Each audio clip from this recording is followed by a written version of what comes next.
Hello friends, welcome to my YouTube channel hello politics में आज हम समझ रहे हैं भारत के संवैधानिक इतिहास कॉन्स्टिट्यूशनल हिस्ट्री का वो पहला कदम जिसने ब्रिटिश ईस्ट इंडिया कंपनी की किस्मत बदल दी।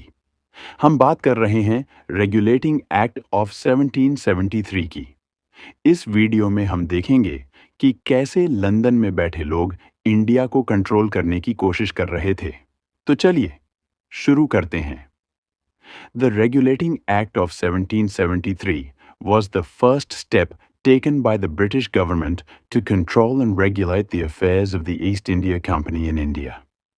Before this, the company acted like a private business.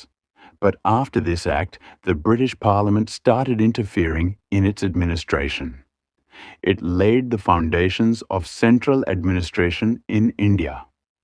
Regulating act 1773 British सरकार द्वारा उठाया गया वो पहला कदम था जिसके जरिए उन्होंने ईस्ट इंडिया कंपनी के कामों को कंट्रोल करना शुरू किया। इससे पहले कंपनी एक प्राइवेट बिजनेस की तरह काम करती थी, लेकिन इस एक्ट के बाद ब्रिटिश पार्लियामेंट ने उसके ऊपर अपना हक जताना शुरू कर दिया। इसी एक्ट ने भारत में एक मजबूत केंद्रीय शासन सेंट्रल एडमिनिस्ट्रेशन की नींव रखी। दो the governor general of Bengal. One of the most important changes was the designation of the governor of Bengal as the Governor General of Bengal. Lord Warren Hastings became the first Governor General. To assist him, an executive council of 4 members was created. Also, the governors of Bombay and Madras were made subordinates to the Governor General of Bengal. इस act का एक सबसे बड़ा बदलाव ये था कि बंगाल के गवर्नर का नाम बदलकर बंगाल का गवर्नर जनरल कर दिया गया। लॉर्ड वॉरेन हेस्टिंग्स पहले गवर्नर जनरल बने। उनकी मदद के लिए 4 सदस्यों मेंबर्स की एक एग्जीक्यूटिव काउंसिल बनाई गई। इसके साथ ही बॉम्बे और मद्रास के गवर्नर्स को बंगाल के गवर्नर जनरल के नीचे कर दिया गया, यानी अब उन्हें बंगाल की बात माननी थी। Consisted of 1 Chief Justice and 3 other judges.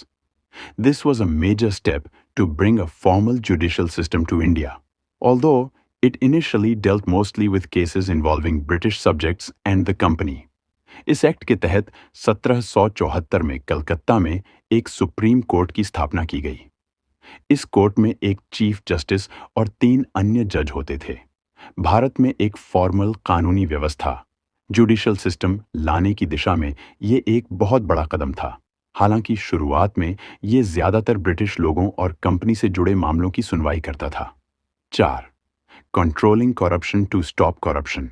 The act strictly prohibited the servants of the company from engaging in any private trade, honor accepting presents and bribage from the native people.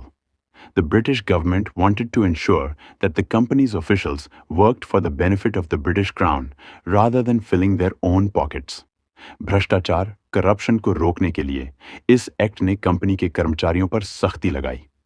अब वो अपना कोई निजी व्यापार, private trade नहीं कर सकते थे और न ही किसी भारतीय से रिश्वत या तोहफे ले सकते थे। ब्रिटिश सरकार चाहती थी कि कंपनी के लोग अपनी जेब भरने के बजाय ब्रिटिश राज के फायदे के लिए काम करें। तो दोस्तों, ये था रेगुलेटिंग एक्ट 1773 जिसने भारत में कानून और प्रशासन की नई शुरुआत की।